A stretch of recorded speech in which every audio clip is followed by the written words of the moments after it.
lockup ꯑꯁꯤ ꯃꯅꯨꯡꯗ ꯑꯗꯨꯝ ꯂꯩꯔꯤ ꯌꯥꯝꯅ ꯐꯔꯦ ꯑꯩꯁꯨ ꯉꯁꯤꯗꯤ ꯌꯨꯝꯗ ꯑꯝꯇ ꯆꯠꯀꯦ ꯁ꯭ꯇꯦꯁꯟꯁꯤ ꯅꯪꯅ ꯈꯔ ꯌꯦꯡꯁꯤꯜꯂꯝꯕ ꯇꯥꯔꯦꯅꯦꯀꯣ ꯐꯅꯤ ꯁꯔ ꯑꯦ ꯇꯝꯐꯥꯅꯤꯅꯦ ꯇꯝꯐꯥ ꯑꯣ ꯑꯩꯒꯤ ꯍꯤꯔꯣ ꯀꯗꯥꯏꯗ ꯂꯩꯒꯦ ꯇꯝꯐꯥ ꯑꯩ ꯁ꯭ꯇꯦꯁꯟꯗ ꯂꯩ ꯑꯗꯨꯗꯤ ꯌꯥꯎꯁꯪꯅꯤ ꯍꯥꯏꯕꯁꯤꯕꯨ ꯀꯔꯤꯃꯠꯇ ꯈꯪꯕꯤꯗ꯭ꯔꯕꯣ ꯋꯥꯍꯩ ꯑꯃꯠꯇꯁꯨ ꯍꯥꯏꯗꯦ ꯀꯔꯤꯒꯤꯅꯣꯕ ꯑꯩ ꯑꯃ ꯂꯩꯔꯤꯒꯥꯏꯁꯤꯕꯨ ꯂꯣꯏꯅ ꯀꯥꯎꯊꯣꯛꯄꯤꯔꯖꯥꯠꯂꯣ ꯇꯝꯐꯥ ꯀꯦꯁ ꯑꯃꯃꯨꯛ ꯂꯥꯛꯇꯅ ꯌꯥꯎꯁꯪ ꯃꯅꯨꯡꯁꯤꯗ ꯀꯣꯏꯆꯦꯟ ꯆꯦꯟꯅꯔꯨꯔꯦ ꯑꯗꯨꯕꯨ ꯊꯣꯏꯗꯣꯛꯄ ꯑꯔꯨꯕꯗꯤ ꯑꯣꯏꯗ꯭ꯔꯦꯗ ꯃꯈꯣꯏ ꯀꯁꯇꯗꯤꯗ ꯂꯣꯏꯅꯃꯛ ꯂꯩꯔꯦ ꯑꯗꯨꯒ ꯊꯧꯗꯣꯛ ꯑꯗꯨꯗ ꯁꯤꯖꯤꯟꯅꯔꯝꯕ ꯃꯈꯣꯏꯒꯤ ꯂꯥꯏꯁꯦꯟꯁ ꯒꯟ ꯃꯔꯨ ꯑꯃꯗꯤ ꯒꯥꯔꯤ ꯂꯣꯏꯅ ꯐꯥꯒꯠꯂꯦ ꯆꯦꯟꯅꯔꯤꯕ ꯃꯤꯑꯣꯏꯁꯤꯡ ꯃꯁꯥ ꯃꯁꯥꯒꯤ ꯃꯔꯥꯜꯁꯨ ꯂꯣꯏꯅ ꯌꯥꯖꯔꯕꯅꯤꯅ ꯌꯥꯝꯅ ꯊꯣꯏꯗꯣꯛꯄ ꯑꯔꯨꯕꯗꯤ ꯑꯣꯏꯔꯔꯣꯏ ꯂꯥꯏꯕꯛ ꯐꯕꯗꯒꯤ ꯃꯈꯣꯏꯅ ꯀꯥꯞꯄꯗꯒꯤ ꯁꯣꯛꯂꯕ ꯅꯨꯄꯥ ꯃꯆꯥꯗꯨꯁꯨ ꯁꯤꯕꯗꯤ ꯁꯤꯍꯧꯗ꯭ꯔꯦ ꯑꯗꯨꯒ ꯇꯝꯐꯥ ꯒꯥꯔꯤꯗꯨꯒꯤ ꯃꯅꯨꯡꯗ ꯌꯨ ꯑꯉꯥꯡꯕ ꯑꯇꯥꯡꯕ ꯃꯈꯜ ꯀꯌꯥ ꯀꯌꯥꯁꯨ ꯌꯥꯎꯔꯝꯃꯤ ꯑꯉꯛꯄꯅꯤꯀꯣ ꯇꯧꯔꯤꯁꯤ ꯍꯣꯏ ꯐꯔꯦ ꯑꯗꯣ ꯌꯥꯎꯁꯪ ꯂꯣꯏꯗꯣꯔꯦ ꯉꯥꯏꯍꯥꯛꯇꯗꯤ ꯎꯅꯕ ꯌꯥꯏꯗꯅ ꯇꯌꯥꯏꯅ ꯀꯔꯤꯃꯠꯇ ꯈꯟꯕꯤꯕ ꯃꯥꯟꯗꯦꯀꯣ ꯇꯝꯐꯥ ꯑꯩꯅ ꯍꯦꯟꯅ ꯎꯅꯅꯤꯡꯂꯤꯕꯅꯤ ꯑꯩꯁꯨ ꯉꯁꯤꯗꯤ ꯌꯨꯝꯗ ꯆꯠꯀꯦꯅ ꯈꯜꯂꯤ ꯑꯗꯨꯒ ꯑꯩꯁꯨ ꯅꯉꯣꯟꯗ ꯍꯥꯏꯔꯛꯀꯦꯅ ꯇꯧꯕꯅꯤ ꯑꯗꯣ ꯑꯩ ꯍꯣꯔꯦꯟ ꯌꯨꯝ ꯌꯧꯔꯒ ꯍꯥꯏꯔꯛꯀꯦ ꯑꯣ ꯇꯌꯥꯏꯒꯤ ꯋꯥꯁꯤꯗꯤ ꯍꯣꯔꯦꯟ ꯍꯥꯏꯔꯛꯇ꯭ꯔꯒꯗꯤ ꯇꯣꯛꯄꯒꯤ ꯋꯥꯅꯤꯅꯦ ꯑꯗꯨꯒꯤ ꯋꯥ ꯅꯠꯇꯦ ꯃꯤꯇꯝꯐꯥ ꯑꯩ ꯁꯣꯏꯗꯅ ꯎꯅꯁꯤ ꯑꯩ ꯁꯣꯏꯗꯅ ꯍꯥꯏꯔꯛꯀꯦ ꯅꯪꯒꯩꯒ ꯎꯅꯗꯨꯅ ꯑꯗꯨꯝ ꯂꯩꯔꯁꯤꯗꯤ ꯑꯩꯈꯣꯏꯒꯤ ꯁ꯭ꯇꯦꯁꯟ ꯌꯥꯎꯅ ꯅꯪꯅ ꯌꯦꯡꯁꯤꯟꯕꯒꯤ ꯊꯕꯛ ꯇꯧꯔꯤꯗꯨꯗꯤ ꯇꯌꯥꯏ ꯑꯗꯨꯒꯤ ꯋꯥꯗꯣ ꯇꯣꯛꯁꯤꯗ ꯅꯪꯒ ꯑꯩ ꯈꯛꯀꯤ ꯑꯣꯏꯕ ꯋꯥꯍꯩꯁꯤ ꯇꯌꯥꯏꯒ ꯑꯩꯒꯤ ꯊꯕꯛ ꯅꯨꯡꯁꯤꯅꯕꯗ ꯄꯨꯁꯟꯒꯨꯝꯁꯤꯗ ꯇꯝꯐꯥ ꯑꯩꯅ ꯍꯥꯏꯔꯤꯁꯤ ꯅꯪ ꯀꯔꯤꯝꯇ ꯒ꯭ꯌꯥꯟ ꯇꯥꯗꯕ ꯃꯥꯜꯂꯦ ꯇꯌꯥꯏ ꯑꯩ ꯂꯣꯏꯅ ꯇꯥꯏ ꯄꯨꯂꯤꯁꯀꯤ ꯐꯤꯖꯣꯜꯗ ꯅꯠꯇꯕ ꯏꯆꯝ ꯆꯝꯕ ꯄꯥꯈꯪ ꯑꯃꯗꯤ ꯂꯩꯁꯥꯕꯤ ꯑꯣꯏꯅꯅꯦ ꯑꯩ ꯃꯗꯨ ꯎꯅꯕ ꯄꯥꯝꯃꯦꯕ ꯅꯣ ꯌꯨꯅꯤꯐꯣꯔꯝ ꯅꯣ ꯁ꯭ꯀꯣꯠ ꯍꯣꯏꯅꯦ ꯇꯝꯐꯥ ꯑꯩꯁꯨ ꯊꯣꯏꯕꯤꯒ ꯂꯥꯡꯂꯦꯟꯒꯤ ꯃꯅꯥꯛꯇ ꯆꯠꯀꯦꯅ ꯌꯥꯎꯁꯪꯒꯤ ꯀꯩꯅꯣ ꯈꯨꯗꯣꯜ ꯈꯔ ꯄꯤꯒꯦ ꯇꯧꯕꯅꯤ ꯑꯗꯨ 이반이 ꯆꯠꯂꯒ 이반이 우나보이 ꯄꯨꯟꯅ ꯆꯠꯂꯒ ꯄꯤꯃꯤꯟꯅꯕ ꯇꯥꯔꯦꯗꯅ ꯑꯗꯨꯁꯨ ꯌꯥꯏꯗꯦ ꯑꯗꯨ ꯍꯥꯏꯕꯗꯤ ꯁꯣꯏꯗꯅ ꯍꯥꯏꯔꯣꯀꯣ ꯍꯥꯏꯕꯕꯨ ꯀꯩꯅꯣ ꯇꯝꯐꯥ ꯍꯧꯖꯤꯛ ꯍꯥꯏꯕꯒ ꯆꯞ ꯃꯥꯟꯅꯔꯕꯅꯤ ꯅꯪ ꯁꯦꯝ ꯁꯥꯗꯅ ꯑꯗꯨꯝ ꯂꯩꯔꯣ ꯑꯩ ꯌꯨꯝ ꯌꯧꯕꯒ ꯐꯤꯔꯣꯜ ꯍꯣꯡꯗꯣꯛꯄꯒꯅꯦ ꯅꯪ ꯂꯧꯕ ꯑꯗꯨꯝ ꯂꯥꯛꯑꯒꯦ ꯐꯔꯦ ꯑꯗꯨꯗꯤ ꯌꯥꯝ ꯅꯨꯡꯉꯥꯏꯔꯦ ꯉꯁꯤꯗꯤ ꯑꯩꯅ ꯍꯥꯏꯖꯕꯗ ꯍꯔꯥꯎ ꯌꯥꯕꯤꯔꯛꯄꯒꯤ ꯇꯌꯥꯏ I love you ꯇꯝꯐꯥ ꯑꯩꯁꯨ ꯅꯪꯕꯨ ꯅꯨꯡꯁꯤ ꯊꯝꯃꯒꯦ ꯍꯣꯔꯦꯟ ꯁꯥꯟꯅꯔꯁꯤ ꯍꯣꯏ ꯌꯥꯃꯣꯡ ꯑꯣ ꯌꯥꯃꯣꯡ ꯑꯩꯈꯣꯏꯒꯤ ꯌꯥꯝꯕꯨꯡ ꯍꯣꯏ ꯑꯩꯈꯣꯏꯒꯤ ꯌꯥꯝꯕꯨꯡ ꯍꯣꯏ ꯑꯩꯈꯣꯏꯒꯤ ꯌꯥꯝꯕꯨꯡ ꯀꯗꯥꯏ ꯂꯩꯔꯒꯦ ꯌꯥꯝꯕꯨꯡ ꯅꯪꯕꯣ ꯄꯥꯈꯪ ꯑꯔꯤꯕꯣ ꯀꯗꯥꯏ ꯂꯩꯒꯦ ꯅꯪꯕꯣ ꯑꯦ ꯀꯔꯤ ꯇꯧꯏꯁꯤꯗꯤ ꯐꯤꯔꯣꯟꯒ ꯐꯖꯅ ꯁꯦꯠꯂꯒ ꯐꯖꯅ ꯌꯣ ꯇꯥꯔ ꯂꯩꯔꯝꯃꯤꯅꯦ ꯑꯁ सिदी वाओ साउथ की हेरो का माले फुरित मचुगादी हंगामा पाल मचुनी अस जिनगा जिना तप नपी को ओरेगा वाओ अको यामुंग वाओ केदोरगे ओरा थोरगा लाको नत्रदि नंगजे खुई मुंगजे लाको याद्रेन अदुबदी सेमदोक यारारोइन खुईने दोलाइ फना तोंगसु काइनो ओरो चोंगधै दुनेबा अस यामो बिट कलै थुदे नुंगाइबा पाउ तंगे तंगनी करि पाउनो अदुब्रो नुंसिनिंगोंदा पाउ पिदे नुंसिखोइदने इचन तोमिदु लागा लैरे हौजी अखोय अनि मखोयदा लाओ उनरसि सिनिदना आइसु खंगे तो आइसु चटकेनो लोइसलिसिन ए कइनो हाइजिबो एंगोंददि हाइदोबा कइनो हाइदोबो नुंसिने नंगोंदा हाइद्रो अदुबुदि नुंसिनोबुदि एंगोंदा हाइरे दो यंबुंगनदि एंगोंददि हौदोक्तेदना नुंसिदा हायन ख्रोन हाइना इचन तोमिदा हाइगिबनि मथंग दम पाउ फोना लोरमनिदा अइना मोनोंदा मदो हाइबे मथौ तातेदा अइना खोगी मखा थंगल लिकाइदा लेबा पाकतो अदुदा वारी सनासेना हाइखिबनि थेंग्रे मखोइदि लेरमनि ए अदुदि फरिने चलसि अदु यंबुंग गाडी थौदोबिरो लो चसिलो ओ नुंगाइजरेदा मतम कुइरबगी तुंगदा नुंगाइजरेदा मतम कुइरबगी तुंगदा अइ नुंगाइजरेदा यारे यामला लांगनो इखरे खलदना खोइनो हाइदुबो यमो असुकुइरबा मतमसे ngasi ge sugumanu misima lakani heba aidi mangla na phobo mang oina mangjaki dabani yamong adu ngasi khanghodna nungsi ga nungsi wari sanaduna nungsi pungmen pangmen nagani haiduna nungsi gi nungsi bana khanjari ba nungsi wahi kaya siri yambung na khangbidre do horabra nungsi nga ta pan bado horabro nungsi na nungsi ba saraga nungsi gi nungsi bado huntok pirame heradi phajani he ito ha ito the itos the end wang yamo kai no par to ngang idu hang ko ni khangdi sinung ina ba thorose kharjuna thoro nungsi sida na trum khoina akhoi bunga ra mo haibdu bo mane ita hoji babu mo khoi laktri mali na khoi gita drubuduna ke basina hana di makoi marang masammo sang adana ne ingau ngoksana dan lekai du de leramani adubu akhoi gi ita ichan to bigi nungsi langda thuki bedagi di masamju ken gredo makoi su ken gredo aduka chamo lerama magi punchi do ngasidi kaya da taru tanana lekraba kaya da ningthi jakraba yare nungsi ani am sonu mi sesin makoina nu pani makoina ngai ram yadraba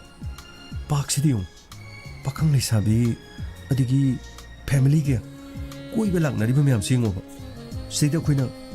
mi atopa yobo sunati ge chede makoi chong ngai dena lei do ribro ai sune gari ma sama ga tok dena nakoi gi sita na la isin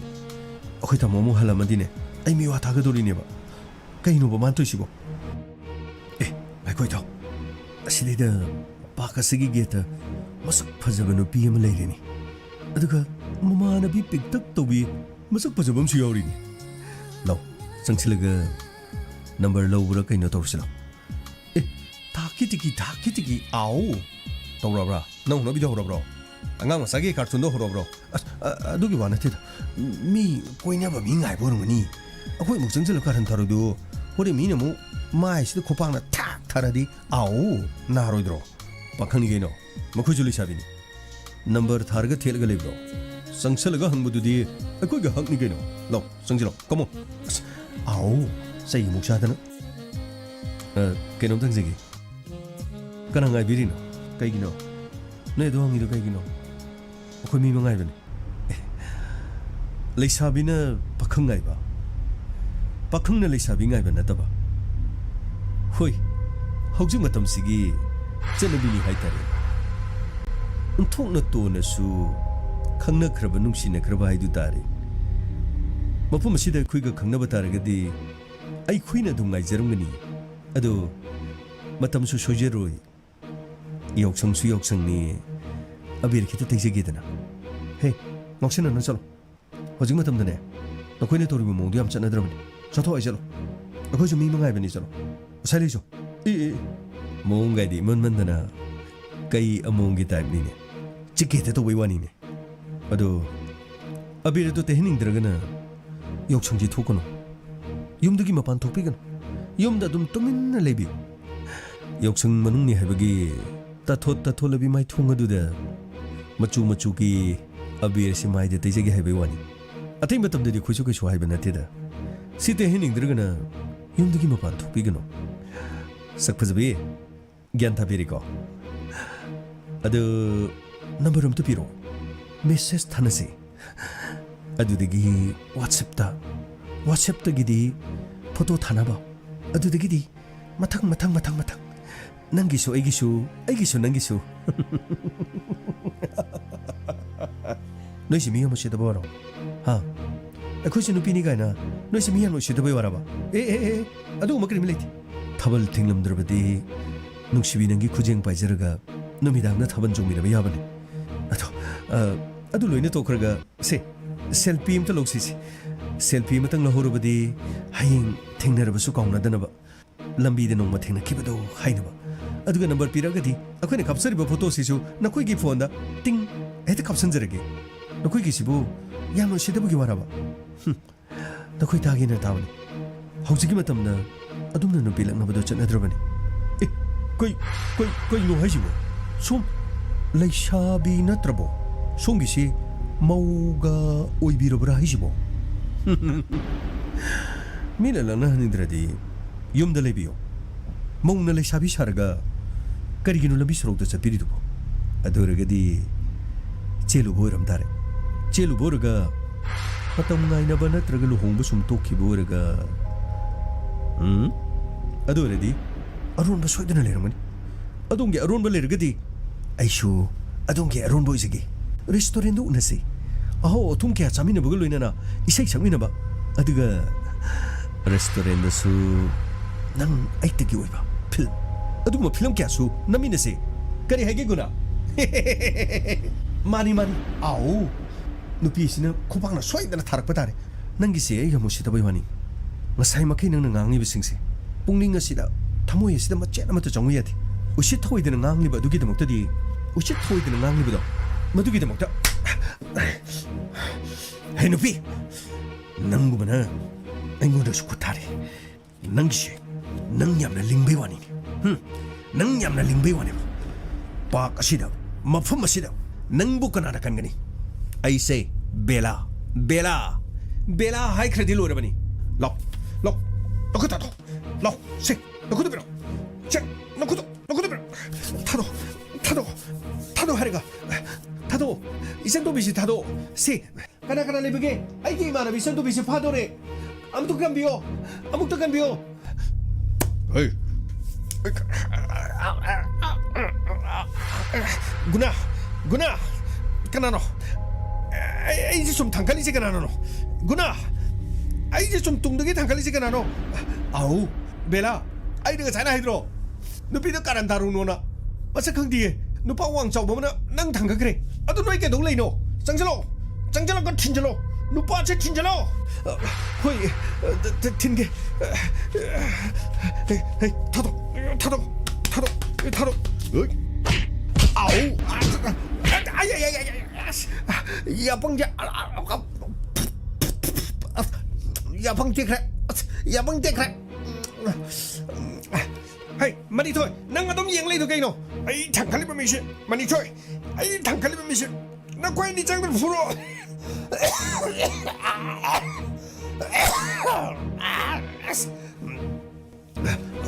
호이 빌라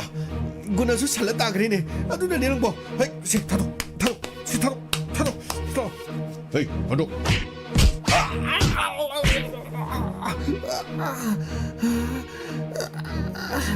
가랑도 거래 ai cái nào nó không ra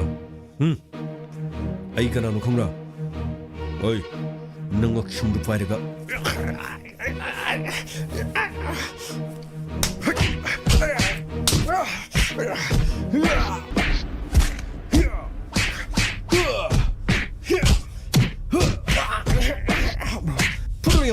부드러 야모는 감 들어가 아이 못 오게 야모 부드러 야모 누피를 가란다와 누피가 시다바 생치니 부드럽게다마네 야모나 택배야 버텔로 아돌로 이러가 뭐 이또게 그 목걸이 놓으세 아이 뭐 강한 게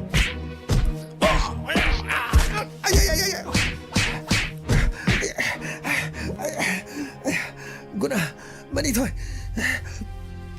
하우거다나 하우거다나 누피디 암나 폭사고 ꯑꯩꯈꯣꯏꯒꯤ ꯌꯥꯝꯕꯨꯡ ꯙ꯭ꯔꯨꯕꯒꯤ ꯈꯨꯐꯨ south ꯐꯤꯂꯝꯒꯤ ꯈꯨꯐꯨꯅꯤ ꯃꯤ 10ꯅ ꯁꯠ ꯎꯝꯖꯜꯂꯛꯄ ꯃꯥꯒꯤ ꯃꯈꯨꯠꯁꯤꯅ ꯐꯠ ꯐꯟꯗꯣꯔꯛꯄꯗꯅꯦ ꯃꯤ 10ꯗꯣ ꯅꯣꯡꯊꯣꯛꯇ 우르르르르르르르르 웅ꯉꯒꯅꯦ ꯃꯤꯁꯤꯡ ꯑꯗꯨꯅ ꯂꯩꯕꯥꯛꯇ ꯇꯥꯔꯛꯀꯦ ꯍꯥꯏꯔꯕꯗꯤ ꯌꯥꯝꯕꯨꯡꯅ ꯇꯥꯍꯟꯅꯤꯡꯕ ꯃꯇꯝꯗ ꯇꯥꯍꯜꯂꯤꯕ ꯃꯈꯥꯗ ꯍꯦꯛ ꯇꯥꯕꯒ ꯎꯐꯨꯟ ꯐꯨꯔꯣꯡ ꯀꯔꯤ ꯅꯪꯒꯤ ꯅꯃꯤꯡ ꯑꯩ ꯒꯨꯅꯥ ꯑꯣ ꯒꯨꯅꯥ ꯐꯖꯩꯅꯦ ꯒꯨꯅꯥ 아우 그이 노지냐 뭐고놈 토이네 아우 아야야야야야 하잉게 또 기들어 누피 마탄 달래 뭐 마탄다 하잉게 또 기들어 동저로 어쿠이 그림 동저로 로 베라 로 제제로 어쿠이 도르지로 역성 꼬이고 감다 썰어 검지 로 제제로 군차이 앵글레 티그래 ꯆꯦꯜꯂꯣ ꯅꯈꯣꯏꯒꯤ ꯏꯃꯥ ꯄꯂꯦꯝ ꯑꯄꯣꯛꯄꯤꯗꯨꯅꯅꯦ ꯏꯁꯤꯡ ꯑꯁꯥꯕꯗꯣ ꯐꯖꯅ ꯅꯣꯡꯃꯥꯡ ꯈꯥꯒ ꯇꯧꯔ ꯐꯨꯠꯂꯒꯅꯦ ꯍꯤꯒꯥꯗꯨ ꯌꯩꯍꯜꯂꯨꯀꯣ ꯍꯌꯦꯡꯈꯩꯗꯤ ꯅꯨꯄꯤꯗ ꯀꯥꯔꯟ ꯇꯥꯒꯅꯨꯀꯣ ꯀꯌꯥꯗ ꯅꯨꯡꯉꯥꯏꯈ꯭ꯔꯕꯅꯣꯅꯦ ꯌꯥꯝꯕꯨꯡꯒꯤ ꯍꯧꯖꯤꯛ ꯈꯨꯐꯨꯗꯨꯗꯤ ꯑꯁ ꯄꯨꯔꯥ ꯁꯥꯎꯠ ꯐꯤꯂꯝꯅꯤꯀꯣ ꯇꯥꯞ ꯄꯥꯏꯔꯒ ꯑꯃꯗꯨ ꯃꯉꯛ ꯁꯝꯗꯨ ꯄꯥꯏꯔꯒ ꯃꯅꯤꯡꯗꯒꯤ ꯊꯥꯡꯀꯠꯈꯤꯅꯤ ꯃꯈꯣꯡꯗꯣ ꯐꯤꯗ꯭ꯔꯤꯡ ꯀꯥꯎꯏ ꯃꯃꯥꯟꯅꯕ ꯑꯃ ꯐꯠ ꯆꯪꯖꯜꯂꯦ ꯌꯥꯝꯕꯨꯡꯅ ꯐꯠ ꯊꯤꯜꯂꯦ ꯑꯃꯗꯨꯅ ꯑꯥꯎ ꯍꯦꯛꯇ ꯍꯥꯏ ꯑꯃꯗꯨ ꯐꯠ ꯆꯪꯖꯜꯂꯦ ꯌꯥꯝꯕꯨꯡꯅ ꯈꯗꯥꯡꯗ ꯊꯥꯠꯅ ꯄꯤꯔꯒ ꯃꯀ꯭ꯔꯥꯡꯗ ꯁꯠ ꯀꯥꯎꯕ ꯀꯨꯟꯈꯤꯕꯗꯒꯤ ꯍꯧꯒꯠꯂꯛꯇꯕꯩ ꯋꯥꯅꯤꯗ ꯏꯆꯟꯅꯨꯄꯤ ꯑꯩ ꯈꯤꯇꯪ ꯊꯦꯡꯈ꯭ꯔꯦ ꯋꯥꯔꯧꯕ ꯌꯥꯗꯦ ꯌꯥꯔꯦ ꯂꯥꯛꯇ꯭ꯔꯁꯨ ꯌꯥꯔꯦ ꯀꯩꯗꯧꯕꯩ ꯂꯥꯛꯄꯤꯔꯤꯅꯣ ꯑꯩꯅ ꯃꯐꯝ ꯑꯁꯤꯗꯅ ꯒꯥꯔꯤ ꯃꯆꯥ ꯑꯃ ꯊꯧꯔꯒ ꯌꯥꯎꯁꯪꯁꯨ ꯂꯣꯏꯈꯤꯗꯧꯔꯦꯅ ꯑꯩꯅ ꯗꯥꯗ꯭ꯔꯕꯨ ꯎꯅꯤꯡꯕꯗꯒꯤ ꯃꯐꯝ ꯑꯁꯤꯗ ꯂꯥꯛꯄꯩ ꯋꯥꯅꯤ ꯑꯗꯣ ꯌꯥꯝꯅ ꯊꯋꯥꯁꯥꯗꯕ ꯑꯩꯅ ꯂꯥꯛꯏꯁꯦ ꯀꯔꯤꯝ ꯈꯪꯕꯤꯗꯕꯩ ꯋꯥꯅꯤ ꯏꯆꯟꯅꯨꯄꯤ ꯆꯨꯝꯃꯤ ꯑꯩꯅ ꯂꯣꯏꯅ ꯁꯣꯏꯕꯅꯤ ꯑꯗꯣ ꯋꯥꯔꯧꯕꯤꯔꯅꯣꯕ ꯑꯩ ꯁꯣꯏꯈ꯭ꯔꯦ ꯁꯤꯗꯒꯤꯗꯤ ꯃꯇꯨꯡꯗ ꯑꯃꯨꯛ ꯍꯟꯅ ꯊꯣꯛꯂꯔꯣꯏ ꯌꯥꯔꯦ ꯗꯥꯗ꯭ꯔꯕ ꯅꯨꯡꯁꯤꯕꯁꯦ ꯑꯩꯅ ꯈꯔ ꯍꯦꯟꯈ꯭ꯔ ꯃꯥꯜꯂꯦ ꯗꯥꯗ꯭ꯔꯕꯅ ꯑꯁꯤꯒꯤ ꯄꯨꯡꯐꯝ ꯑꯁꯤꯗ ꯉꯥꯏꯍꯥꯛꯇꯪ ꯊꯦꯡꯊꯃꯜꯂꯕꯗꯤ ꯑꯩꯒꯤ ꯄꯨꯟꯁꯤ ꯀꯔꯤ ꯑꯣꯏꯒꯅꯤ ꯑꯩꯒꯤꯗꯃꯛꯇ ꯀꯔꯤꯃꯇ ꯊꯋꯥꯁꯥꯕꯤꯗꯦ ꯑꯩ ꯉꯁꯤꯗꯤ ꯌꯥꯝꯅ ꯋꯥꯔꯧꯏ ꯑꯩ ꯆꯠꯂꯒꯦ ꯏꯆꯟꯅꯨꯄꯤ ꯁꯤ ꯑꯃꯨꯛꯇ ꯉꯥꯏꯈꯣꯕ ꯏꯆꯟ ꯇꯣꯝꯕꯤ ꯌꯥꯝꯕꯨꯡꯁꯦ ꯉꯟꯅꯗꯤ ꯂꯣꯏꯁꯟꯖꯕꯅꯤ ꯑꯗꯩꯗ ꯑꯩꯅ ꯃꯉꯣꯟꯗ ꯄꯥꯎ ꯇꯝꯕ ꯆꯠꯂꯨꯕ ꯑꯗꯨꯗꯒꯤ ꯑꯩꯗꯤ ꯂꯣꯏꯁꯟꯗ꯭ꯔꯤꯕ ꯑꯩꯈꯣꯏꯗ ꯑꯃꯨꯛ ꯑꯩꯅ ꯂꯣꯏꯁꯟꯕꯗ ꯃꯇꯝ ꯈꯖꯤꯛꯇꯪ ꯊꯦꯡꯈ꯭ꯔꯦ ꯉꯁꯤꯒꯤꯗꯤ ꯑꯩꯒꯤ ꯃꯥꯏꯁꯤ ꯌꯦꯡꯉꯒ ꯈꯖꯤꯛꯇꯪ ꯉꯥꯛꯄꯤꯔꯣ ꯍꯥꯏꯅ ꯅꯪꯒꯤ ꯇꯥꯏꯇꯣꯅ ꯔꯤꯀ꯭ꯋꯦꯁ ꯑꯝꯇꯪ ꯇꯧꯖꯔꯤ ꯑꯥꯎ ꯍꯧꯖꯤꯛꯀꯤ ꯌꯥꯝꯕꯨꯡꯅ ꯐꯨꯈꯤꯕꯗꯣ ꯑꯗ ꯃꯤ ꯑꯃꯅ ꯍꯥꯏꯕꯗꯣ ꯑꯗꯨ ꯅꯤꯡꯁꯤꯡꯉꯕ ꯇꯥꯏꯇꯣ ꯅꯪꯒꯤ ꯋꯥꯍꯩꯗꯨꯗꯒꯤ ꯑꯩ ꯅꯣꯛꯂꯦ ꯅꯪꯁꯨ ꯇꯥꯏꯇꯣꯒ ꯋꯥꯔꯤ ꯉꯥꯛꯇꯪ ꯁꯥꯟꯅꯔꯣ ꯑꯩꯈꯣꯏꯁꯨ ꯁ꯭ꯋꯥꯏꯗ ꯋꯥꯔꯤ ꯉꯥꯛꯇꯪ ꯁꯥꯟꯅꯔꯒꯦ ꯑꯩꯁꯨ ꯑꯃꯨꯛ ꯍꯟꯗꯣꯏꯅꯤꯅ ꯊꯦꯡꯈꯤꯅꯦꯕ ꯍꯣꯏꯗ ꯁꯥꯟꯅꯔꯣ ꯑꯩꯈꯣꯏꯒꯤꯗꯤ ꯇꯥꯏꯇꯣꯒ ꯋꯥꯔꯤ ꯀꯥ ꯍꯦꯟꯅꯕꯨ ꯁꯥꯟꯅꯅꯤꯡꯉꯥꯏ ꯂꯩꯇꯦꯗ ꯃꯥꯅ ꯁꯥꯔꯛꯀꯗꯕ ꯋꯥꯔꯤꯁꯤꯡꯗꯤ ꯑꯩ ꯂꯣꯏꯅ ꯈꯪꯉꯦꯕ ꯃꯥꯅ ꯍꯥꯏꯗꯣꯏꯁꯦ ꯆꯥꯛ ꯊꯣꯡꯕꯤꯅꯕ ꯂꯩꯇ꯭ꯔꯦ ꯆꯥꯛ ꯊꯣꯡꯕ ꯋꯥꯔꯦ ꯆꯦꯜꯂꯁꯤ ꯁꯤ ꯉꯥꯛꯇꯅꯤ ꯑꯁ ꯌꯥꯔꯤꯕ ꯅꯨꯡꯁꯤ ꯃꯤ ꯋꯥꯔꯤ ꯁꯥꯟꯅꯕ ꯁꯣꯟ ꯊꯣꯛꯂꯛꯑꯣ ꯅꯪ ꯂꯣꯏ ꯍꯥꯏꯗꯣꯛꯑꯦ ꯅꯪꯁꯦ ꯏꯀꯥꯏꯖꯩ ꯈꯪꯗꯦꯅꯤ ꯈꯤꯇꯪ ꯀꯔꯤꯅꯣ ꯈꯪꯗꯦꯃꯤ ꯑꯩꯅ ꯍꯌꯦꯡ ꯆꯥꯛꯇꯨꯕꯨꯗꯤ ꯑꯩ ꯑꯗꯨꯝ ꯊꯣꯡꯁꯨ ꯊꯣꯡꯒꯦꯕ ꯑꯩꯅ ꯍꯥꯏꯕꯗꯨ ꯑꯝꯇꯪ ꯌꯥꯍꯧ ꯀꯩꯗꯧꯒꯦ ꯅꯪꯕꯨ ꯁꯨꯝ ꯃꯇꯝ ꯁꯨꯝ ꯍꯧꯖꯤꯟꯈꯤꯗꯣꯔꯦꯕ ꯌꯦꯡꯉꯨꯁꯦ ꯁꯝꯁꯦ ꯌꯦꯡꯉꯨꯁꯦ ꯁꯣꯝꯗꯒꯤ ꯁꯣꯝꯗ ꯍꯥꯏꯒꯠꯄꯗ ꯇꯨ ꯑꯩ ꯁꯝꯆꯦꯠꯅꯕꯨ ꯍꯥꯠꯆꯗ꯭ꯔꯕꯅꯤ ꯁꯝꯁꯦ ꯀꯩꯒꯤꯅꯣ ꯍꯥꯏꯁꯤꯕꯣ ꯁꯝꯆꯦꯠꯅ ꯁꯝ ꯍꯥꯠꯇ꯭ꯔꯗꯤ ꯀꯔꯤꯅ ꯍꯥꯠꯂꯤꯅꯣ ꯊꯥꯡꯖꯤꯡ ꯑꯃ ꯄꯥꯏꯔꯒ ꯍꯥꯠꯄ꯭ꯔꯕ ꯑꯁ ꯑꯗꯨꯒꯤ ꯋꯥ ꯅꯠꯇꯦꯗ ꯁꯝꯆꯦꯠꯅ ꯁꯝ ꯍꯥꯠꯄꯗꯣ ꯁꯝꯗꯨ ꯀꯦꯜꯂꯦꯕ ꯁꯝꯗꯨ ꯁꯨꯝ ꯀꯦꯟꯒꯤ ꯍꯌꯦꯡ ꯂꯨꯍꯣꯡꯕ ꯅꯨꯃꯤꯠꯇꯤ ꯀꯣꯌꯦꯠ ꯎꯞꯄꯅꯤꯅ ꯐꯩ ꯆꯥꯛꯀꯧꯕ ꯅꯨꯃꯤꯠꯇꯗꯤ ꯀꯣꯌꯦꯠ ꯂꯧꯊꯣꯛꯑꯒ ꯆꯥꯛ ꯆꯥꯕ ꯂꯥꯛꯄꯗꯣ ꯅꯣꯏ ꯏꯀꯣꯕꯣꯛꯁꯇ ꯈꯨꯔꯨꯝꯕꯗꯣ ꯌꯥꯝ ꯏꯀꯥꯏꯖꯅꯤꯌꯦ ꯃꯀꯣꯛ ꯄꯨꯡꯇꯥꯡ ꯇꯥꯡꯕ ꯃꯄꯥꯒꯨꯝꯕ ꯑꯃꯗ ꯂꯨꯍꯣꯡꯉꯦꯅ ꯂꯩꯀꯥꯏꯒꯤ ꯂꯩꯁꯥꯕꯤꯁꯤꯡꯅ ꯅꯣꯛꯅꯕꯗꯣ ꯑꯩ ꯌꯥꯝ ꯏꯀꯥꯏꯖꯅꯤꯕ ꯑꯗꯣ ꯆꯥꯛꯇꯣ ꯑꯩ ꯊꯣꯡꯉꯁꯨ ꯊꯣꯡꯖꯒꯦ ꯐꯤꯗꯣ ꯑꯩ ꯁꯨꯔꯁꯨ ꯁꯨꯖꯒꯦꯕ ꯍꯌꯦꯡꯋꯥꯏ ꯑꯉꯥꯡ ꯃꯆꯥꯗꯣ ꯑꯩꯅ ꯂꯧꯔꯁꯨ ꯑꯗꯨꯝ ꯂꯧꯖꯒꯦꯕ ꯆꯠꯂꯁꯦꯕ ꯀꯩꯗꯧꯒꯦ ꯏꯁ ꯃꯁꯛꯁꯤꯒ ꯌꯦꯡꯉꯣ ꯑꯗꯨꯗꯤ ꯌꯥꯝ ꯅꯣꯛꯅꯤꯡꯉꯦ ꯊꯥꯏꯅꯒꯤ ꯂꯤꯂꯥꯒꯤ ꯏꯁꯩ ꯂꯩꯕꯗꯣ ꯑꯗꯨ ꯅꯤꯡꯁꯤꯡꯉꯦ ꯑꯣ ꯂꯤꯂꯥꯒꯤ ꯑꯣꯏꯔꯁꯨ ꯀꯩꯗꯧꯒꯦ ꯂꯤꯂꯥꯗ ꯍꯥꯏꯔꯤꯁꯤꯡꯗꯣ ꯑꯁꯦꯡꯕ ꯉꯥꯛꯇꯅꯤ ꯐꯤꯁꯨ ꯁꯨꯖꯒꯦ ꯆꯥꯛꯁꯨ ꯊꯣꯡꯖꯒꯦ ꯏꯕꯨꯡꯉꯣ ꯃꯆꯥꯁꯨ ꯂꯧꯖꯒꯦ ꯐꯤꯁꯨ ꯁꯨꯖꯒꯦ ꯆꯥꯛꯁꯨ ꯊꯣꯡꯖꯒꯦ ꯏꯕꯨꯡꯉꯣ ꯃꯆꯥꯁꯨ ꯂꯧꯖꯒꯦ ꯑꯗꯨ ꯍꯥꯏꯗꯣ ꯑꯁꯦꯡꯕ ꯅꯠꯇ꯭ꯔꯣ ꯃꯣꯏ ꯂꯤꯂꯥꯗ ꯍꯥꯏꯈ꯭ꯔꯦꯅ ꯑꯩ ꯍꯥꯏꯕ ꯌꯥꯗꯕ꯭ꯔꯣ ꯊꯃꯣꯏꯗꯒꯤ ꯐꯥꯎꯔꯛꯄ ꯅꯨꯡꯁꯤꯕꯒꯤ ꯋꯥꯍꯩꯅꯤ ꯅꯨꯡꯁꯤ ꯑꯃꯨꯛꯇꯗꯤ ꯅꯨꯡꯁꯤꯕꯤꯌꯣ ꯀꯩꯗꯧꯒꯦ ꯅꯨꯡꯁꯤꯅ ꯑꯩꯅ ꯅꯨꯡꯁꯤ ꯍꯥꯏꯖꯕꯁꯤꯗ ꯅꯨꯡꯁꯤ ꯍꯥꯏꯗꯅ ꯑꯃꯨꯛꯇꯗꯤ ꯈꯨꯝꯕꯤꯔꯛꯎ ꯀꯩꯗꯧꯒꯦ ꯅꯨꯡꯁꯤꯌꯦ ꯇꯥꯏꯇꯣ ꯅꯪꯒꯤ ꯃꯑꯣꯡꯁꯤꯗ ꯑꯩꯗꯤ ꯅꯨꯡꯁꯤꯗꯕ ꯁꯨꯡꯉꯝ ꯉꯝꯗꯕ ꯑꯗꯣ ꯑꯩꯗꯤ ꯄꯥꯛꯅ ꯍꯩꯔꯣꯏ ꯂꯩꯁꯥꯕꯤ ꯑꯩꯈꯣꯏꯁꯦ ꯌꯨꯝ ꯄꯥꯟꯈ꯭ꯔꯗꯤ ꯂꯣꯏꯔꯦ ꯍꯧꯖꯤꯛ ꯇꯥꯏꯇꯣꯅ ꯅꯨꯡꯁꯤꯕꯤꯔꯤꯁꯦ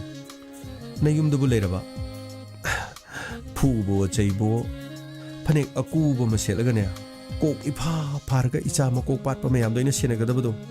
ꯇꯥꯏꯇꯣꯅ ꯂꯝꯕꯤꯗ ꯊꯣꯛꯈ꯭ꯔꯒ ꯖ꯭ꯋꯥꯔ ꯁꯥꯟꯅꯕꯅꯤ ꯈꯪꯗꯦ ꯌꯨ ꯊꯛꯄꯅꯤ ꯈꯪꯗꯦ ꯑꯩꯅꯅꯦ ꯆꯦꯡ ꯆꯥꯛꯇꯤ ꯊꯣꯡꯅꯤꯡꯉꯥꯏ ꯂꯩꯇ ꯀꯣꯛꯆꯥꯎꯕꯤ ꯀꯥꯗꯅꯅꯦ ꯍꯛꯀꯥꯝ ꯋꯥ ꯆꯜꯂꯒ ꯑꯩꯅ ꯂꯩꯒꯗꯕꯗꯣ ꯑꯩ ꯃꯗꯨ ꯍꯦꯛ ꯈꯜꯂꯨꯕꯗꯅꯦ ꯑꯩ ꯌꯨꯝ ꯑꯝꯇ ꯄꯥꯅꯤꯡꯗꯦ ꯃꯤ ꯇꯥꯏꯇꯣ ꯑꯁ ꯀꯔꯤꯅꯣ ꯑꯩ ꯌꯥꯝ ꯕꯤꯠ ꯂꯩꯇꯕ ꯌꯥꯝ ꯉꯥꯡꯉꯤ ꯏꯕꯦꯝꯃ ꯌꯨꯝꯁꯤꯗꯅꯦ ꯌꯦꯔꯨꯝ ꯌꯣꯟꯕꯒꯤ ꯄꯩꯁꯥ ꯃꯌꯥꯝꯅꯅꯦ इमुंग कोई चाय फदिगोम योम पैसाने मोन मखादसु मोंपाक मखादसु अदु खतसु नति खंगरा चिंगुम योनबगी मना मसिंग योनबगी तु आदा worry सनीजे 이렘 렘바 미가 만들어 아시 까림다 소름 돋고 만들니 몽고도 기타미니 마디 뽕로에 넣으려면 전도배 서울이 브로직쇼 서울들에다 허지구대 있는 서울하게 도되는 아도 야노 시티 허지기 미싱도 전도배 마땀시 한번 받들어면 야링카디 온친너로이동 카나체너바도로이동 욕성니 하이드나 lambi다 락보 미부 사나 야드나 비르 대봉는데 아두가 욕성 꼬메이 시기 눈기 파자바 캬레르바수 마세 아쿠기 람덤시디 얌 짜나드라바 아두가 꼬메이 시기 만ung도 미 카나바 제나바 미시미나 토고 아두가 뭐 꼬메이 마수 오라바 아쿠는 미 코드 마부 마토 그럼나 와락 루근 마사마사나 겐 다범 걱정 아두 마시기디 그당 팅크레 마시 마범시도 우나바세 얌 노아이 우한 것도 하이기나 그이노다 들어봐 제일지 해보더라 아이디도 딩거 말고 어떻게 다 몰라 홍들 제일디네 아이 하잉 따모나 팟 인토록다네 아이 꼭꼭 해락선 아두르수 야이 이바이게 다 모이다 있는 강이다 이바이네 그동에 되는 뭐 인토로이 아두가 어운봇 로홍버기다 못하디 그림 칼론 아이는 마나마싱 옌 아마디 쟁공 아이네 떠오리고 nga기 팜 능 우르버디 ngakane 아이 얌나 홍어버니 아이 분치다 숨나 온뭐 홍보만 한게 버세 능 때는 이 전도메 아이네 겐 다락버디기 이마마사 강락티 이마기 눅시바 수강락티 마두는 말아 모르가 아이네 깨야당 혹시나도 내려오르바 아두 능부 핵 우르바 미고바두더기 아이기 분치 어원보 henki 다 들어봐 아이로이네 강니 낭나 이거 농시바 아도 아이네 농시바수 강비오와 아코이 따모네 야다바 더벅디 아이 마타 더보 밤티 아두는 이봐 아도 마시디 팅크레 아이사나바 도기 나나 카랑가나 라디 카랑가나 우나바 야바 파리니 아이 농시수 용다 틸러마가 낭부수 너코기 통관 파보 틴다다리 까이기노 다 들어봐 아이 좀 삭기기 아니 어이 타마 좀 할라디 탱나르디 비라가네바 아두기디 까이수 칼로나 호지가도 좀 이카나키베니나 람비다 몰레람라바디 아이게 보능시나 농아이트 호이 파리 농시 사시라 마탐시 야드레 아이 목사 또이니나 아코이디 로이리 와리사나바 라오 여보 아코이디 와리세 하무니 오나바기 까림 까나디 하나기 비범도 아dom래 이도 낭기디 제일지 해보는 거니 아데디 야다 보는 거니 야몽기디 야브로 야몽노 하이두보 야몽기디 야브라바 저만에 아이기 수야데 라오 팅그레 이산도미세 윰 포보 틸르더니 스슬라 농시 하나 틸레마시 호이 찰리슬라 때 토비가 랑랭아세 야무나 농시고 담바 야무나 농시 목회니 보이나 아이가 봄이나디 하이두나 미쿠п 아마다 간몽감티 아이가 히 봄이나바 아이기 전우비네네 칼리 아두데 토비시 닥터 프렘산가 말로 홍비라바 아두가 이선 토비시 그마이 타우드노 그이기노 타바 나하묵디 때나 하이다이네 이선 토미 하나 홍가가 에코노 마탕 홍시에나 아두 그마이 타우노바 아두네 타바 이선 토미기 마팜마 강가가 이바니기수 호이다 아이나 숨 빵랑다 랑바시다 때나 이세 야마 칸바 랑바 이랑 얌 토바 말라마니 농시나바 하이베시다수 이랑 야오린 낭나 토리바 포노막토 아이 로이네 칸 아이나 농원다 파타나 칸바 마달리디 아두테 아이나 테야시 썸 농시리시 가이기노 칸데 기버기 오이자로 나 되게죠 때야니 미짜마 모링에데기 담바나 농시라 기버도 가오로보 담바 낭이나 숭랑게다 못하나더라 아이니 юм다 토록되드나 낭기로 홍벌로르가 토럭게 해드나 아이 토럭히버니 어두부디 아이부 юм팔람 라이시버 아이니나 무모웅니 하이크러보 어두네바 담바 토비 고이통한 요래 정치 ꯑꯉꯥꯡꯒꯩ ꯃꯃꯥꯡꯗꯅꯦ ꯀꯔꯟ ꯇꯨꯔꯟ ꯉꯥꯡꯉꯛꯀꯅꯨꯀꯣ ꯍꯣꯏꯕꯗꯤ ꯌꯥꯏ ꯑꯩ ꯂꯣꯏꯅ ꯈꯪꯉꯤꯕ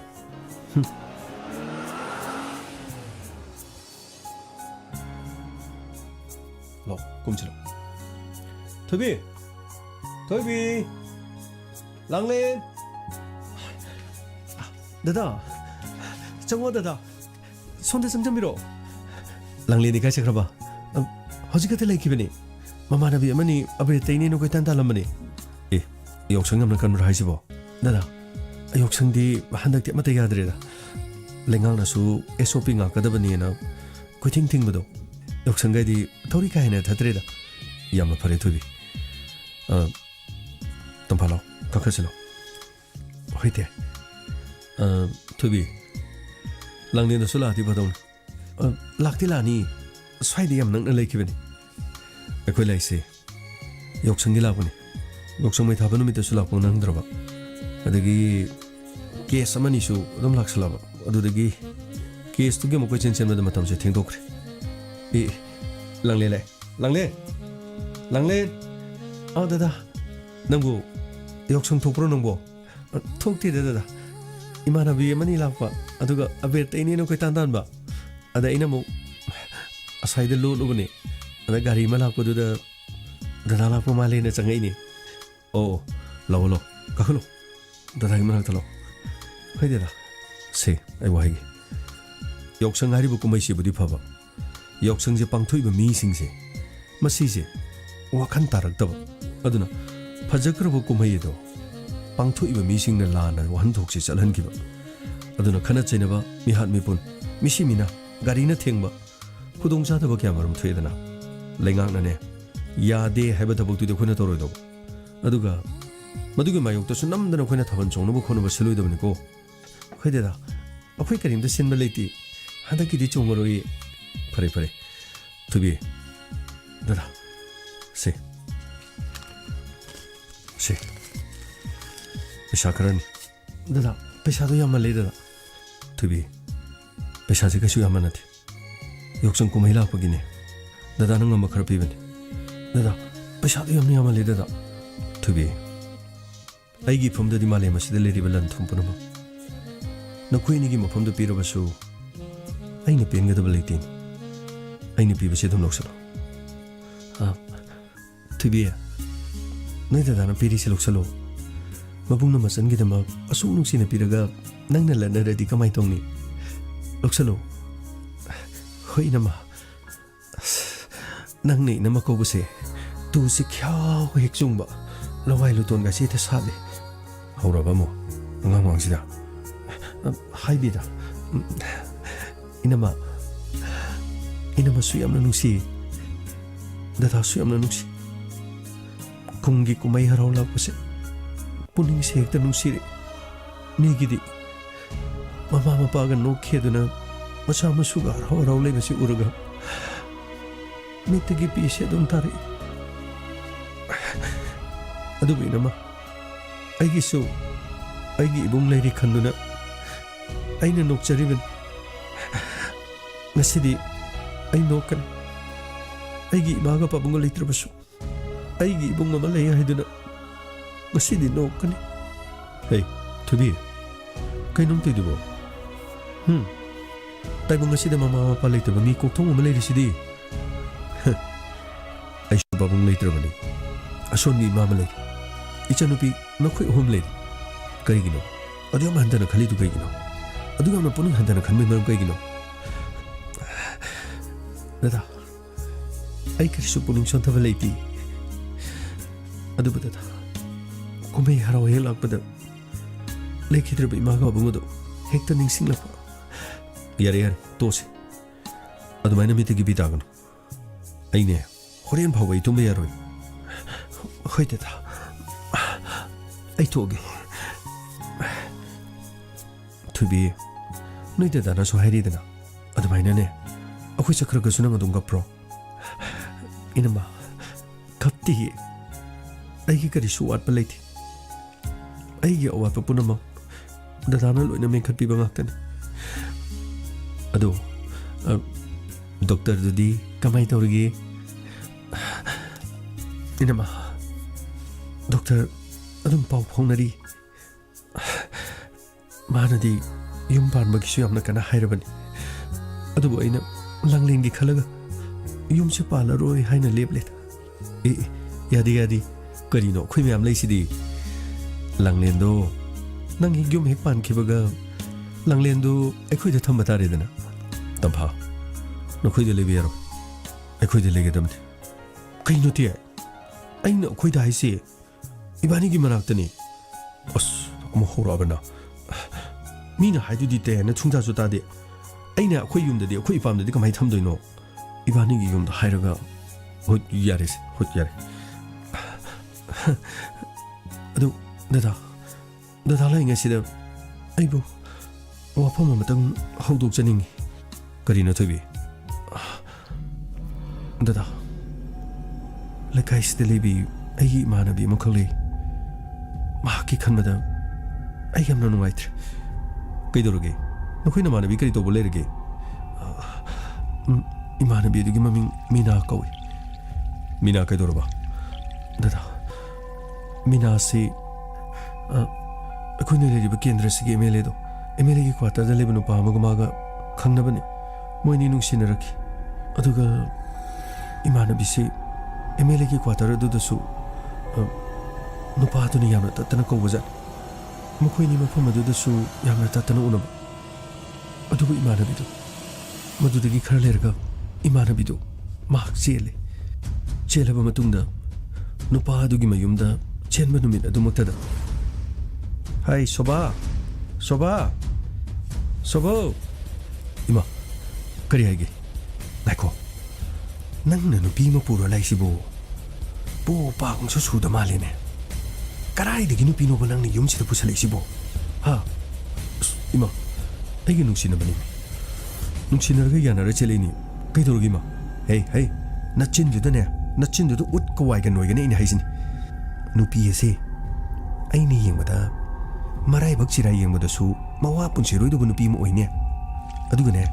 ꯃꯃꯤꯠ ꯃꯅꯥ ꯌꯦꯡꯕꯗ ꯑꯣꯟꯊꯣꯛꯅ ꯍꯩꯅꯈꯤꯗ꯭ꯔꯕ ꯂꯥꯏ ꯃꯥꯜꯂꯤꯅꯦ ꯂꯥꯏ ꯅꯪꯅ ꯋꯥꯁꯤꯕꯨ ꯃꯁꯛ ꯐꯖꯩꯅ ꯀꯔꯝꯍꯥꯏꯅ ꯂꯧꯔꯤꯅꯣ ꯑꯩꯅ ꯍꯥꯏꯔꯤꯁꯤꯅꯤꯀꯣ ꯌꯥꯔꯗꯤ ꯅꯨꯄꯤꯁꯤ ꯊꯤꯟꯗꯣꯛꯈꯤꯅꯕꯗꯣ ꯀꯩꯅꯣꯗꯤ ꯃꯥ ꯀꯃꯥꯏꯅ ꯊꯤꯟꯗꯣꯛꯗꯣꯏꯅꯣ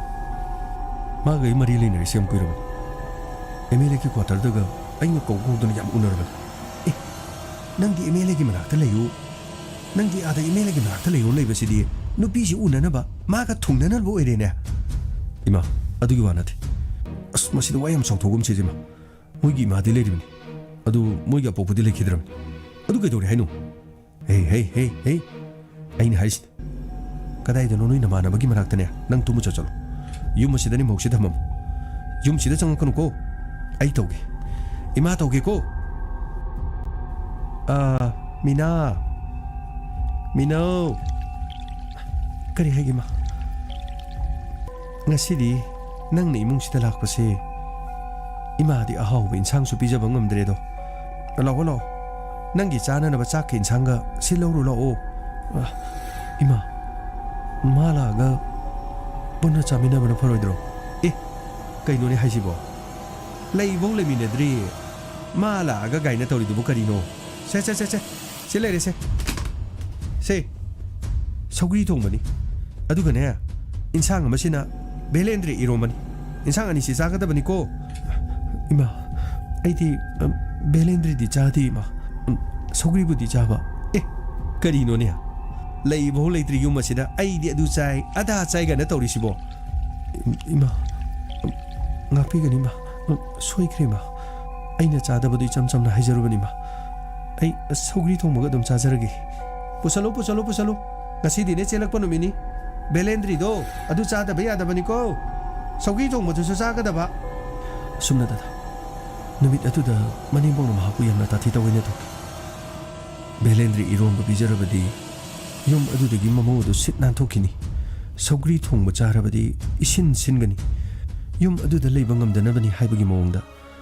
manibokto magi mawong mato kya marum utki aduga numida maram imana bimina mayumda thindorakki aduga dada matangi nonganmada sagai nate miyam punama minagi yumda leiki adu minabu cheliba nupadagi imung manungdagi ahal amata haidokpa lakidi madugi matungdi yamna usitmandi haiduna minagi mamana nupa mayumda chattuna sumangda launaki madudagi hena khana chainaba tholaki nakan animakte hena nungsinadaba tholaki oh thubi adudi nupa adudi karimta haidrabo dada nupa adusu mamana haibe inkibor mal migi mamangda chele habasu thokpa pawan do sulaktaba mama lu khrabi haiduni imung manung dada nupa mayumni yamna usitaba dada yamna nuwaiti imana bido mamitagi mapita aduna adumak nupa adu phone torobasu karimata paiti madugi matungda makhoigi mamana MLA ki quarter chattuna MLA go unaki MLA dugu unaba matamna mak phanaba silage haiduna themaga thadoroki adubu MLA aduna karimata tawti masidagi matam khara leraga minagi mama MLA ki quarter da muksatki ibunga inina laksari se nahan gi matang duni noibu yaragadi khajikta loisanaba sinbiyo kaidobugi ine gi matang si aidi ini hoini chum mangadra khanmani ini hoini yam lan balerini hari subibu ini gi janu picheleba soba aigi ko tar sida lerga thaba inkhang mateng panglebin adubu adungi janu piduna kwatar sida toina laga soba da nungsi langse thon bor male soba di phani amni yada bor mal adubu ini gi janu pidusu khara dimagi mara lebe jani amaso mana mani naidana bane ai samaina toge pore nai gi PRO ro keno tharaga lupa lesing yang khaidang thilage aduga ne mana man inse karimta nairgumsi ai su bochi kuidrabani ne thawai option mangamdre bochi na khara lapamadi aina kaino khara singadabani adu main tawro sini ko ibungo aina laksari se paisa ni bela panati ichage chumbu puthokpiyo haibani aduga atopa sunataba nahaki ko atarasida leibaduna aigi chanupi gi punsibu manganmani makoigi mungna khoidu oliba thongdo ai khoibu sitabani ni bungo ine sumai dorose wafam si amna sangdanargumsi ai su mathang meeting chakadaba aduga kendra gi mafam kya da sakadaba leiba yaragadi ne yaragadi kona hinersi haujiki dai lupa lesing yang khaidang ai hapake aduga board ka chiloragadi aina aduga ne ai lesing yang khaibata ga hapak na bai honarke hojiki dai yobiro asumna dada minagi mama basu mafam adu de MLA na yam ta thi taw ine torok dada masibu kari to bai hake tobi aduga na chawba thodo ma tholaga tumina le bangna de tasena ki minagi wafam jina sing morubadi aingi mating adum lobi dada aingi mating haibadi police station da lo tholiba thodo du gi matang da complain ama marik chumni igadaba masigi matungda mahakpu chelaga imung manuna thoiraktre amadi nupa aduna tumina leisangkre haibagi case ma pangadaba madugi case adugi matungda aikhoina thenagadaba soidina bagina ngina mana biurabadi horela hengla aigi lakta purugala achumba karino arhanba karino haibadudi khangdungna bhona badabani aduga thodosi kyam kuiraba thodoksi yaksang mamangda thokpani adudi mana karigi tumina lerino dada makoi kana mata makoi chembina balaiti aduga MLA gi migo oibaduda kari torakate ge haduna makoi tumina dumang leirabani tobi MLA haibalaiti mantri haibalaiti mado crime amad medical examination chingba atai tokpom tokpo sing torubadi mana khare hena kangadab adubu case ma pansanduni yangsi madudagi kari tori haibadu yangsi hoidada ai soidana haijaragi aduga ai lakna bohonaragi tobi yamna luraba matam nangi na mana bade thoidu nupi macha tai desu thoi haninga leti nupi ne nupabu thajaba khwaidi gi amni hel makoi bu nungsi jariba singadu makoi bu punsi gi nungsi biribani haiduna dum khangal masimona makoi gi nungsi ba irai laini hekta pithokal masigi matung digi nupa du gi thamoi hongkheduna nupa nupi ani gi marakta nungai na daba thodo kya thoi phare dudi langle dada hoi chalage phajana lei ko nang yamna singadabani ngangnaribo wasingse nang loi khangi ko hoi dada ai khangi dada khangdaba punamak icheda hangadaban adugane ai khoida hangapasi aingonda haiba nungaitrasu si nakhoigi na namada haigadaba yare ko tei kedurge tei na nakhoi inama harapado ꯀꯩꯅꯣꯃ ꯇꯧꯏ ꯍꯧꯔꯕ ꯅꯪ ꯑꯃꯨꯛ ꯍꯧꯔꯕ꯭ꯔꯥ ꯀꯩꯅꯣ ꯇꯦ ꯑꯩꯅ ꯉꯁꯥꯏ ꯍꯥꯏꯕꯗꯤ ꯁꯥꯎꯈꯤꯗꯥꯏꯅꯦ ꯑꯗꯨꯒ ꯇꯦ ꯍꯥꯏꯅ ꯅꯣꯏ ꯏꯅꯝꯃ ꯍꯥꯏꯗꯥꯏꯅꯦ ꯍꯧꯖꯤꯛ ꯌꯥꯔꯦꯁꯦ ꯑꯁ ꯌꯥꯔꯦ ꯇꯣꯛꯁꯦ ꯊꯣꯏꯕꯤ ꯑꯗꯨꯗꯤ ꯑꯩꯈꯣꯏ ꯑꯃꯨꯛ ꯆꯠꯂꯨꯈꯤꯒꯦꯀꯣ ꯍꯣꯏ ꯗꯗꯥ ꯑꯩ ꯁꯣꯏꯗꯅ ꯂꯥꯛꯅꯕ ꯍꯣꯠꯅꯔꯒꯦ 이놈아 ꯑꯩꯈꯣꯏ ꯂꯩꯍꯧꯔꯒꯦꯀꯣ ꯊꯣꯏꯕꯤ ꯐꯖꯅ ꯂꯩꯌꯨ ꯂꯥꯡꯂꯦꯟ ꯑꯩꯈꯣꯏ ꯆꯠꯂꯨꯈꯤꯒꯦꯀꯣ 이놈아 ꯆꯠꯂꯨꯈꯤꯒꯦ 바이 바이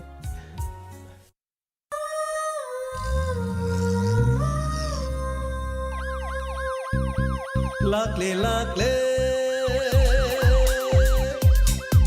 Inspector Tayai Tayai Tayai